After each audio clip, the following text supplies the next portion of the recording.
ਆਪਣੇ ਵਿਆਹ ਦਾ ਕਿਸ ਨੂੰ ਚਾਅ ਨਹੀਂ ਹੁੰਦਾ। ਹਰ ਇੱਕ ਇਨਸਾਨ ਲਈ ਇਹ ਦਿਨ ਖਾਸ ਹੁੰਦਾ ਹੈ।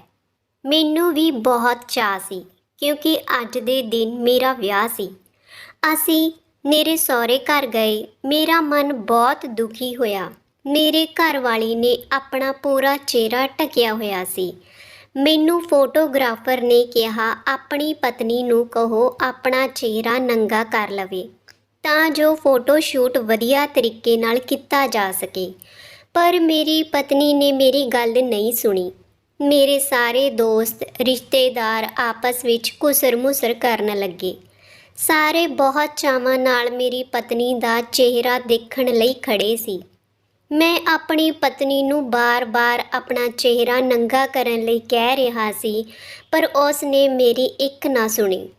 ਮੈਨੂੰ ਗੁੱਸਾ ਆ ਗਿਆ, ਪਰ ਰਿਸ਼ਤੇਦਾਰਾਂ ਤੇ ਦੋਸਤਾਂ ਦੇ ਕਾਰਨ ਮੈਂ ਚੁੱਪ ਰਿਹਾ। ਮੇਰੇ ਰਿਸ਼ਤੇਦਾਰਾਂ ਨੇ ਆਪਣੀ ਹੋਣ ਵਾਲੀ ਨੂੰਹ ਦਾ ਮੁੱਖ ਵੇਖਣਾ ਸੀ। ਇਸ ਨੂੰ ਕਹੋ ਆਪਣਾ ਚਿਹਰਾ ਨੰਗਾ ਕਰੇ।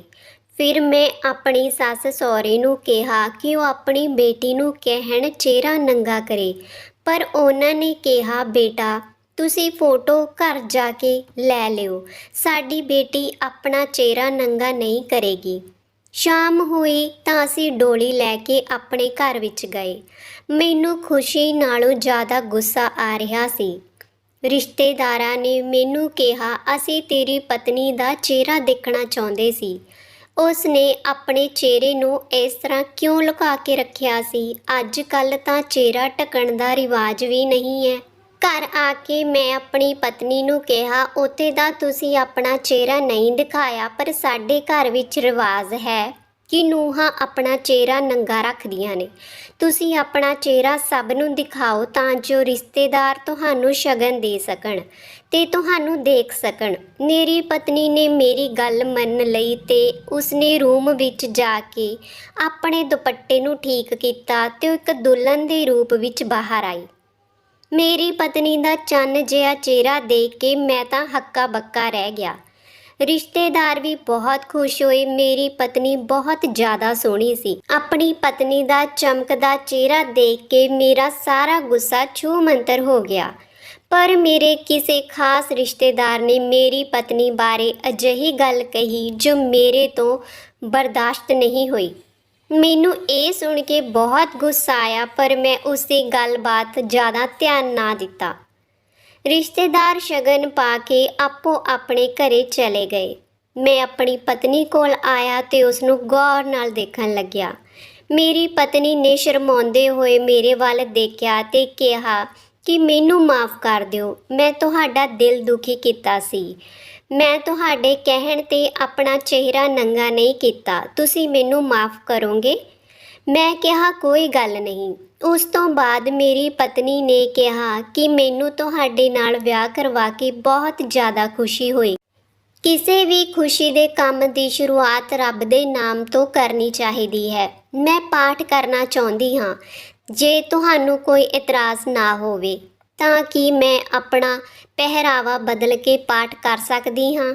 ਮੈਂ ਕਿਹਾ ਮੈਨੂੰ ਕੀ ਇਤਰਾਜ਼ ਹੋ ਸਕਦਾ ਹੈ, ਤੁਸੀਂ ਕੱਪੜੇ ਬਦਲ ਲਵੋ। ਤੇ ਮੇਰੀ ਪਤਨੀ ਬਾਥਰੂਮ ਵਿੱਚ ਗਈ ਤਾਂ ਮੈਂ ਸੋਚਿਆ ਮੇਰੀ ਪਤਨੀ ਕਿੰਨੀ ਸਿਆਣੀ ਤੇ ਸੁਲਝੀ ਹੋਈ ਕੁੜੀ ਹੈ।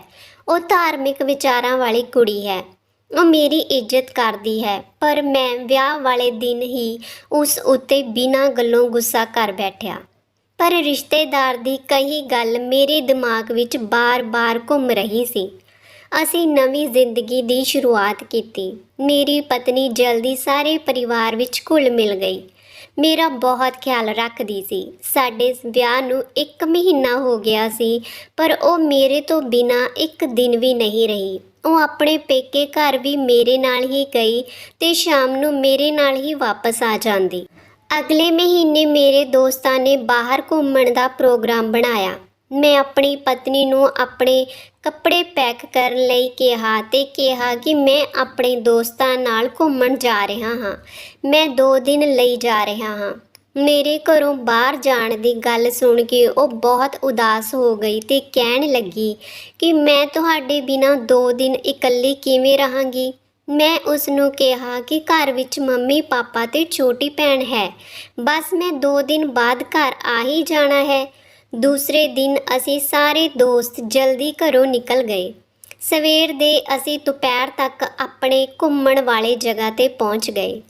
ਘੁੰਮ ਫਿਰ ਕੇ ਸ਼ਾਮ ਨੂੰ ਅਸੀਂ ਬਾਰ ਵਿੱਚ ਚਲੇ ਗਏ।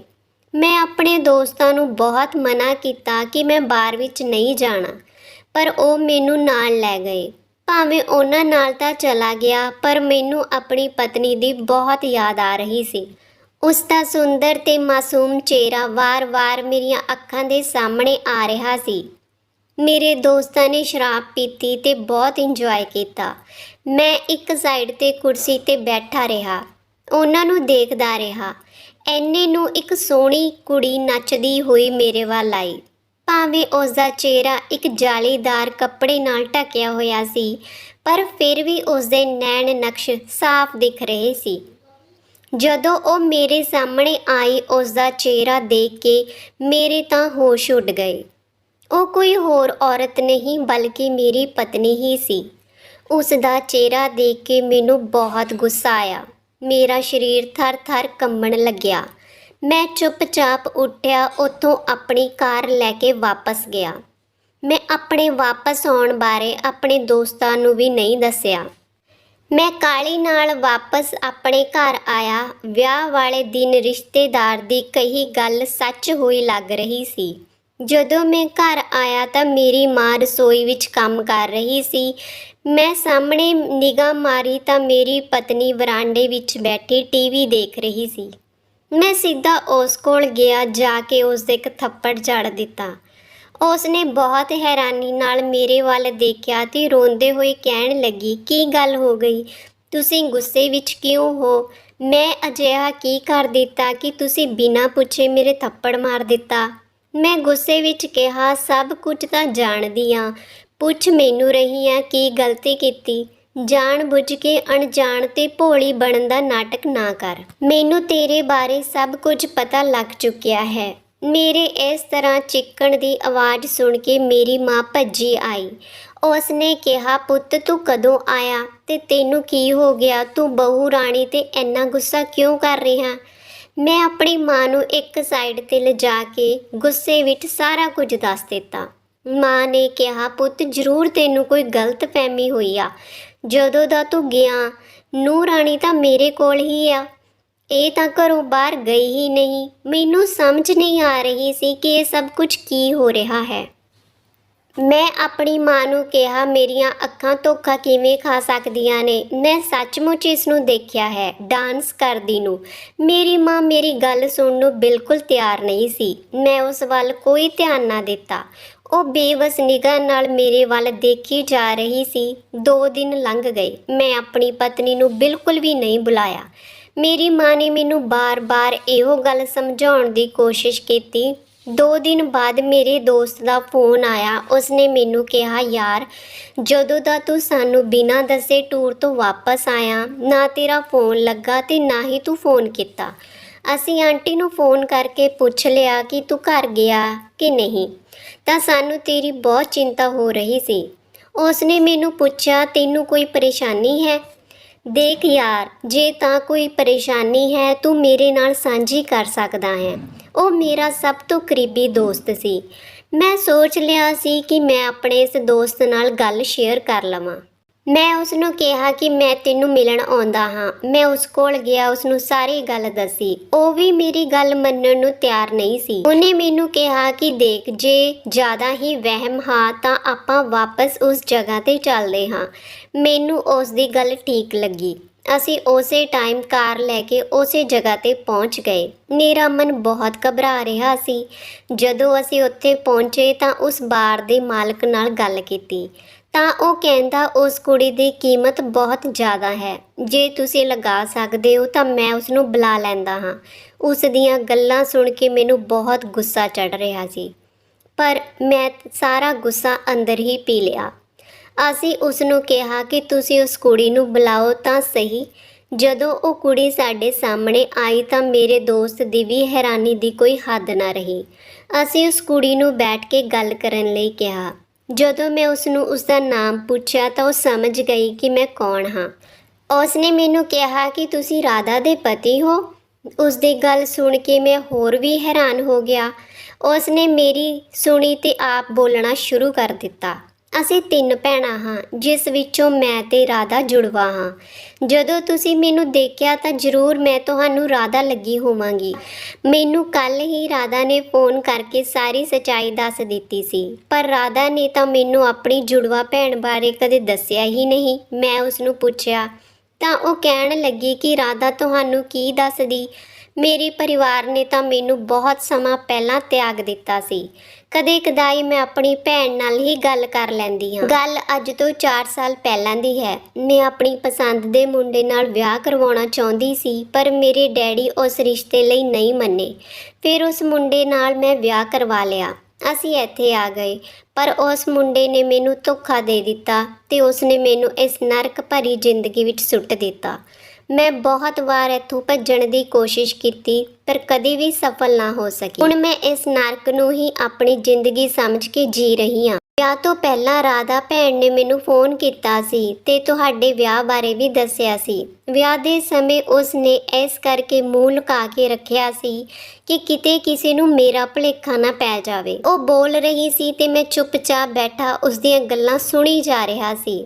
ਉਸ ਦੀਆਂ ਗੱਲਾਂ ਸੁਣਨ ਤੋਂ ਬਾਅਦ ਮੈਨੂੰ ਆਪਣੇ ਆਪ 'ਤੇ ਗੁੱਸਾ ਆਇਆ, ਕਿਉਂਕਿ ਮੈਂ ਆਪਣੀ ਪਤਨੀ 'ਤੇ ਸ਼ੱਕ ਕੀਤਾ। ਮੈਂ ਉਸ ਨੂੰ ਕਿਹਾ ਕਿ ਜੇ ਤੂੰ ਇਸ ਜ਼ਿੰਦਗੀ 'ਚੋਂ ਨਿਕਲਣਾ ਚਾਹੁੰਦੀ ਆ ਤਾਂ ਮੈਂ ਤੇਰੀ ਮਦਦ ਕਰਾਂਗਾ। ਇਹ ਸਭ ਗੱਲਾਂ ਕਰਨ ਤੋਂ ਬਾਅਦ ਅਸੀਂ ਵਾਪਸ ਘਰ ਆ ਗਏ। ਘਰ ਆ ਕੇ ਮੈਂ ਆਪਣੀ ਪਤਨੀ ਤੇ ਮਾਂ ਤੋਂ ਮਾफ़ੀ ਮੰਗੀ। ਉਹਨਾਂ ਦੇ ਗਲ ਲੱਗ ਕੇ ਬਹੁਤ ਰੋਇਆ। ਮੈਂ ਰਾਧਾ ਨੂੰ ਕਿਹਾ ਕਿ ਆਪਾਂ ਮੰਮੀ ਪਾਪਾ ਨਾਲ ਗੱਲ ਕਰਕੇ ਉਸਦੀ ਭੈਣ ਨੂੰ ਉਸ ਜ਼ਿੰਦਗੀ 'ਚੋਂ ਕੱਢ ਸਕਦੇ ਹਾਂ। ਦੂਸਰੇ ਦਿਨ ਅਸੀਂ ਰਾਧਾ ਦੇ ਘਰ ਗਏ। ਉਸਦੇ ਮੰਮੀ ਪਾਪਾ ਨਾਲ ਇਸ ਬਾਰੇ ਗੱਲ ਕੀਤੀ। ਮੈਂ ਉਹਨਾਂ ਨੂੰ ਕਿਹਾ, ਵੈਸੇ ਤਾਂ ਤੁਸੀਂ ਮੇਰੇ ਨਾਲੋਂ ਵੱਡੇ ਤੇ ਸਮਝਦਾਰ ਹੋ, ਪਰ ਜੇ ਬੱਚੇ ਗਲਤੀ ਕਰਕੇ ਉਸ ਗਲਤੀ ਤੋਂ ਵਾਪਸ ਮੁੜਨਾ ਚਾਹੁੰਦੇ ਹਨ ਤਾਂ ਮਾਂ-ਬਾਪ ਨੂੰ ਬੱਚਿਆਂ ਦੀ ਗੱਲ ਮੰਨਣੀ ਚਾਹੀਦੀ ਹੈ, ਉਹਨਾਂ ਦਾ ਸਾਥ ਦੇਣਾ ਚਾਹੀਦਾ ਹੈ। ਉਹਨਾਂ ਨੇ ਮੇਰੀ ਗੱਲ ਮੰਨ ਲਈ ਤੇ ਅਸੀਂ ਸਾਰੇ ਜਾ ਕੇ ਰਾਧਾ ਦੀ ਭੈਣ ਨੂੰ ਵਾਪਸ ਘਰ ਲੈ ਕੇ ਆਏ। ਮਜਬੂਰੀ ਬਸ ਇਹੋ ਜਿਹੀ ਜ਼ਿੰਦਗੀ ਵਿੱਚ ਰਹਿਣ ਕਰਕੇ ਉਹ ਸਦਮੇ ਵਿੱਚ ਚਲੀ ਗਈ ਸੀ। ਕੁਝ ਮਹੀਨੇ ਉਸ ਦੀ ਕਾਉਂਸਲਿੰਗ ਕਰਵਾਉਣ ਤੋਂ ਬਾਅਦ ਅਸੀਂ ਉਸ ਦਾ ਵਿਆਹ ਕੈਨੇਡਾ ਵਿੱਚ ਰਹਿੰਦੇ ਹੋਏ ਇੱਕ ਮੁੰਡੇ ਨਾਲ ਕਰ ਦਿੱਤਾ। ਹੁਣ ਉਹ ਆਪਣੀ ਜ਼ਿੰਦਗੀ ਵਿੱਚ ਬਹੁਤ ਖੁਸ਼ ਹੈ ਤੇ ਆਪਣਾ ਅਤੀਤ ਭੁੱਲ ਚੁੱਕੀ ਹੈ। ਹੁਣ ਅਸੀਂ ਸਾਰੇ ਇੱਕ ਦੂਜੇ ਨੂੰ ਖੁਸ਼ੀ-ਖੁਸ਼ੀ ਮਿਲਦੇ ਹਾਂ, ਆਪਣੀ ਜ਼ਿੰਦਗੀ ਜੀ ਰਹੇ ਹਾਂ। ਕਹਾਣੀ ਸੁਣਨ ਲਈ ਤੁਹਾਡਾ ਬਹੁਤ-ਬਹੁਤ ਧੰਨਵਾਦ ਜੀ। ਕਹਾਣੀ ਚੰਗੀ ਲੱਗੀ ਤਾਂ ਲਾਈਕ ਸ਼ੇਅਰ ਜ਼ਰੂਰ ਕਰਿਓ। ਪੰਜਾਬੀ ਆਵਾਜ਼ ਕਹਾਣੀਆਂ ਨੂੰ ਸਬਸਕ੍ਰਾਈਬ ਕਰਨਾ ਬਿਲਕੁਲ ਨਾ ਭੁੱਲਣਾ ਤੇ ਬੈਲ ਬਟਨ ਨੂੰ ਜ਼ਰੂਰ ਦਬਾ ਦੇਣਾ ਤਾਂ ਜੋ ਹਰ ਨਵੀਂ ਕਹਾਣੀ ਤੁਹਾਡੇ ਤੱਕ ਆ ਸਕੇ। ਮਿਲਦੇ ਹਾਂ ਇੱਕ ਨਵੀਂ ਕਹਾਣੀ ਦੇ ਨਾਲ। ਧੰਨਵਾਦ ਜੀ।